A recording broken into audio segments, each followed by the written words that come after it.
Hello friends, எல்லாருக்கும் வணக்கம்.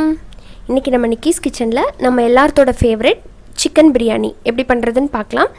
இன்றைக்கி யூஷுவலான சிக்கன் பிரியாணி இல்லைங்க, ரொம்ப டேஸ்டான ஆம்பூர் ஸ்டைல் ஆம்பூர் சிக்கன் பிரியாணி எப்படி பண்ணுறதுன்னு தான் செஞ்சு காமிக்க போகிறேன். இது ரொம்ப குயிக்காக நல்லா டேஸ்ட்டாக ப்ரெஷர் குக்கர்லேயே ஈஸியாக எல்லோரும் பண்ணுற மாதிரி செஞ்சு காமிச்சிருக்கேன். இந்த டேஸ்டான சிக்கன் பிரியாணி உங்களுக்காக இதோ. வீடியோக்குள்ளே போகிறதுக்கு முன்னாடி உங்கள் எல்லாத்துக்கிட்டையும் ஒரு அன்பான வேண்டுகோள், நம்ம சேனல் நிக்கிஸ் கிச்சனை இன்னும் சப்ஸ்கிரைப் பண்ணாத நண்பர்கள் ப்ளீஸ் அந்த ரெட் கலர் சப்ஸ்கிரைப் பட்டனை கிளிக் பண்ணி சப்ஸ்கிரைப் பண்ணிக்கோங்க. சப்ஸ்கிரைப் பண்ணதுக்கு அப்புறமா வர பெல் சிம்பிளையும் மறக்காமல் கிளிக் பண்ணிக்கோங்க. என்னோடய வீடியோஸ் நான் தொடர்ந்து அப்லோட் பண்ணும்போதெல்லாம் உங்களோட நோட்டிஃபிகேஷன்ஸில் முன்னாடி வந்து நிற்கும், நீங்கள் மிஸ் பண்ணாமல் பார்க்கலாம். இப்போ வீடியோக்குள்ளே போகலாம். பிரியாணிக்கு ஃபஸ்ட்டு ஒரு ப்ரெஷர் குக்கரில் 1 டேபிள் ஸ்பூன் நெய், அதோட 1லேருந்து 1.5 டேபிள் ஸ்பூன் போல் ஆயில். இப்போ சூடானதும் ஒரு அனாசிப்பூ, பட்டை கொஞ்சமாக போட்டுக்கலாம், 4 கிராம்பு, 2 ஏலக்காய், கொஞ்சமாக ஜாதிக்காய், சின்ன பீஸ் ஜாதிக்காய் போட்டால் போதும். போட்டுட்டு ஒரு 2 நிமிஷம் எண்ணெயில் வதக்குங்க.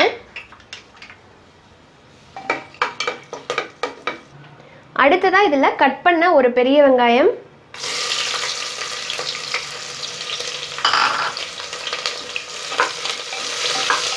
ப்ரௌன் ஆகட்டும்.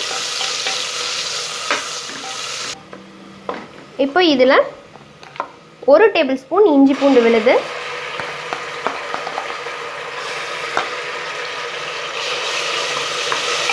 நல்லா வதக்கணும்.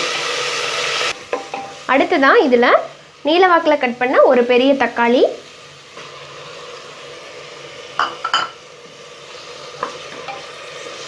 இப்போ தக்காளி சேர்த்துட்டு நல்லா மசியட்டும்.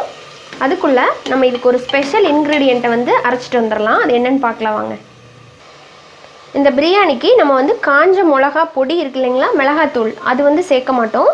அதுக்கு பொதுவாக மிளகாயை இந்த மாதிரி தண்ணியில் போட்டு நல்லா ஊற வச்சிடணும். இது நைட்டே ஊற வச்சிட்டிங்க அப்படின்னா மார்னிங் நீங்கள் பிரியாணி பண்ணுறப்ப நல்லா சாஃப்டாக இருக்கும் அரைக்கிறதுக்கு. அப்படி இல்லை காலையில் பண்ண போகிறீங்கன்னா சுடு தண்ணியில் நல்லா ஊற போட்டுருங்க. உங்கள் காரத்துக்கு தகுந்த மாதிரி மிளகாய் சேர்த்துட்டு நல்லா ஊற போட்டுருங்க. இப்போ அதை ஒரு மிக்ஸி ஜாரில் போட்டுட்டு தேவையான அளவுக்கு தண்ணி சேர்த்து இதை நல்லா நைஸாக அரைச்சி எடுத்துகிட்டு வந்துடலாம்.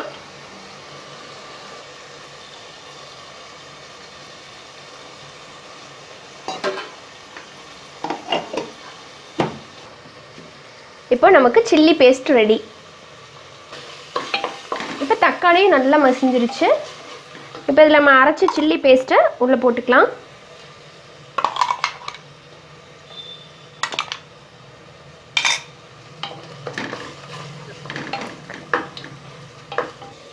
அடுத்ததாக இதில் ஒரு 1/4 டீஸ்பூனை விட கம்மியாக மஞ்சத்தூள், 1/2 டீஸ்பூன் கரம் மசாலா இல்லாட்டி பிரியாணி மசாலா பொடி போட்டுக்கலாம். நல்லா கலந்துருங்க.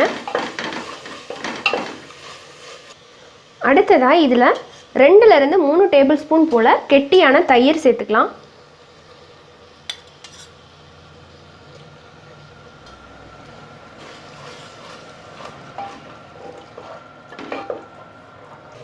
ஒரே ஒரு பச்சை மிளகாய் போடுறேன். அப்புறமா இதில் கொத்தமல்லி புதினா போடணும். கொத்தமல்லி கூடவே புதினா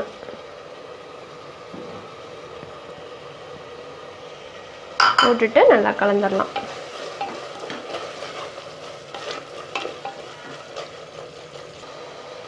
இப்போ மசாலா பொடியெல்லாம் சேர்த்து நல்லா இந்த மாதிரி கலந்து விட்டதுக்கப்புறமா நம்ம இதில் சிக்கனை சேர்த்துடலாம். சிக்கன் நான் இன்றைக்கி 1 கப் ரைஸ் தான் எடுத்திருக்கேன், அதாவது 250 கிராம். அதுக்கு நான் 300 கிராம் அளவுக்கு சிக்கன் எடுத்திருக்கேன். சிக்கன் பீசஸ் கொஞ்சம் பெரிய பீஸாக இருக்கிற மாதிரி இருந்தால் நல்லாயிருக்கும். ஸோ அதனால் பெருசாகவே கட் பண்ணியிருக்கிறேன். இப்போ இதை உள்ளே போட்டுடலாம்.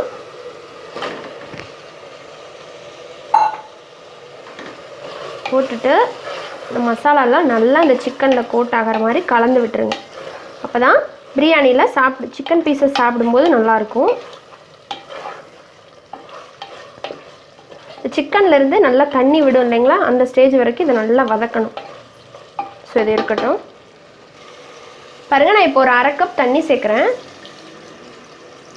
ஒரு 10 நிமிஷம் நீங்கள் இப்படியே விட்டிங்கனாலும் சிக்கன் வெந்துடும். பட் நான் வந்து ஒரு விசில் இல்லாட்டி 2 விசில் வச்சு எடுத்துக்கலாம் அப்படின்ட்டு இருக்கேன். அப்போ தான் நல்லா சாஃப்டாக வேகும். ஏன்னா ரொம்ப பெரிய பீஸாக போட்டிருக்கோம். அதனால இப்போ இந்த சிக்கன் பிடிச்சி வேகிற அளவுக்கு மட்டும் உப்பு போட்டுக்கலாம். சிக்கனுக்கு மட்டும் இப்போ போடுறேன். போட்டு நல்லா கலந்துட்டு விசில் வைக்க போகிறேன். மீடியம் ஃப்ளேமில் ஒரு 2 விசில் வச்சு எடுத்துக்கலாம். இப்போ ப்ரெஷர் ரிலீஸ் ஆகிடுச்சு. ஓப்பன் பண்ணிடலாம்.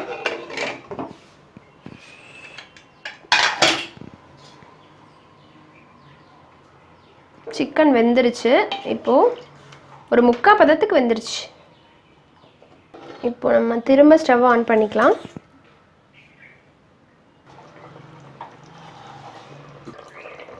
இப்போ இதில் நம்ம அரிசியை போட்டுடலாம். 1 கப் சீரக சம்பா அரிசி. இதை வந்து கரெக்டாக ஒரு அரை மணி நேரம் ஊற வச்சு எடுத்திருக்கேன். இப்போ இதை உள்ள சேர்த்துக்கிறேன். இந்த ஆம்பூர் சிக்கன் பிரியாணிக்கு கண்டிப்பாக வந்து சீரக சம்பா அரிசி தான் சேர்க்கணும்.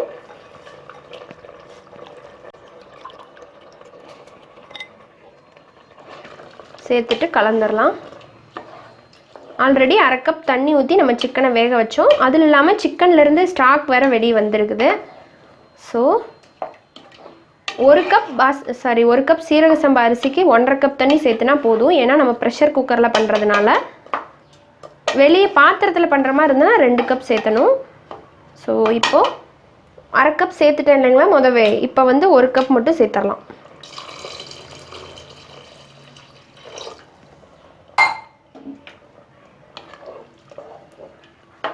ஒரு 2 நிமிஷம் இருக்கட்டும் அடுப்பில். அடுத்ததாக இதில் உப்பு சேர்த்துடலாம். சிக்கனுக்கு மட்டும்தான் இப்போ போட்டோம் இல்லைங்களா. இப்போ அரிசிக்கு சேர்த்து போட்டாச்சு. இப்போ இந்த தண்ணியோட இந்த அரிசி வந்து நல்லா சேர்ந்து வரணும். அதுக்கப்புறமா நம்ம மூடி போடலாம். முதவே போட்டோம்னா ரொம்ப குழஞ்ச மாதிரி ஆகிடும். இன்னும் ஒரு நிமிஷம் இருக்கட்டும்.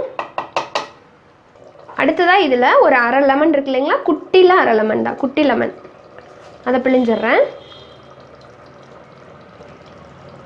ஸோ சீடை எடுத்துகிட்டு பிழிஞ்சிருங்க. வாயில் கடிப்படும்போது கசக்கும். பிழிஞ்சு விட்டுட்டு அதே மாதிரி நல்லா கலந்துடலாம். ஸோ ஆல்மோஸ்ட் வந்து ரெண்டுமே நல்லா கலந்து வந்துருச்சு. இப்போ நம்ம விசில் போட்டுடலாம். ஃபைனலாக இதில் கொஞ்சம் நெய் விடலாம். ரொம்ப நல்லா வாசனையாக இருக்கும். இந்த 1 ஸ்பூன் மட்டும் நெய் ஃபைனலாக இப்படி சேர்க்கும்போது நல்ல ஒரு அரோமா கிடைக்கும். ஸோ இதையும் அதே போல் லைட்டாக மிக்ஸ் பண்ணிவிட்டு மூடிடலாம். மீடியமில் ஒரு 2 விசில் வச்சா போதும்.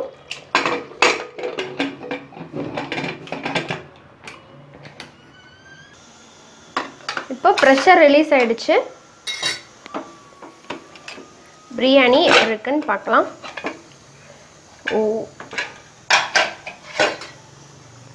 ஸோ கரெக்டாக குக்காய் வந்திருக்கு ரைஸ். இப்போ பார்த்தீங்கன்னா கொஞ்சம் வந்து மாய்ஸ்டராக இருக்கிற மாதிரி, ஈரமாக இருக்கிற மாதிரி இருக்கும். பட் இந்த சீரக சம்பா பிரியாணி இப்படி தான் இருக்கும். கொஞ்சம் நேரத்தில் உங்களுக்கு நல்லா பொலன்னு வந்துடும். நம்ம தம் போட்டோம் அப்படின்னா இந்த மாதிரி இருக்காது. ஆனால் ப்ரெஷர் குக்கரில் பண்ணும்போது ஸ்டார்டிங்கில் எப்படி இருக்கும், கொஞ்ச நேரத்தில் உங்களுக்கு கரெக்டாக வந்துடும். ஒரு 10 நிமிஷம் இதை நம்ம மறுபடியும் மூடி வச்சுட்டு அப்புறமா சர்வ் பண்ணலாம். 15 நிமிஷத்துக்கு அப்புறமா நம்மளோட சிக்கன் பிரியாணி ஒன்றோட ஒன்று ஒட்டாமல் நல்லா உதிரியாக நல்லா வாசனையோட இப்போ தயார் பண்ணியாச்சு. ஸோ ரொம்ப டேஸ்ட்டாக இருக்கும். நான் சொன்ன இதே அளவுகளோடு நீங்கள் ஃபாலோ பண்ணிங்கனாலே பர்ஃபெக்டான ஆம்பூர் சிக்கன் பிரியாணி உங்கள் வீட்லேயும் ரெடி ஆகிடும். இது வந்து ஒரு தயிர் பச்சடியோடவோ இல்லை நீங்கள் ஒரு குழம்பு குருமாவோடவோ வச்சு சாப்பிட்லாம். ரொம்ப டேஸ்ட்டாக இருக்கும். எவ்வளோ தான் நம்ம பாஸ்மதி ரைஸில் பிரியாணி பண்ணியிருந்தாலும் நம்ம ஊர் சீரக சம்பா ரைஸில் பண்ண பிரியாணியோட வாசமும் ருசியும் தனிதாங்க. ட்ரை பண்ணி பார்த்துட்டு உங்களோட ஃபீட்பேக் அண்ட் கமெண்ட்ஸை மறக்காமல் என் கூட கமெண்ட் செக்ஷனில் ஷேர் பண்ணிக்கோங்க. இந்த வீடியோ உங்களுக்கு பிடிச்சிருந்ததுன்னா லைக் கொடுங்க. ஃப்ரெண்ட்ஸ் அண்ட் ஃபேமிலியோட நிறைய ஷேர் பண்ணுங்கள். உங்களோட பெரிய சப்போர்ட் எனக்கு கொடுப்பீங்கன்னு நம்புகிறேன். இன்னொரு இன்ட்ரெஸ்டான அண்ட் ஹெல்த்தியான ரெசிபியோட உங்களை சீக்கிரமாக வந்து மீட் பண்ணுறேன். நன்றி, வணக்கம்.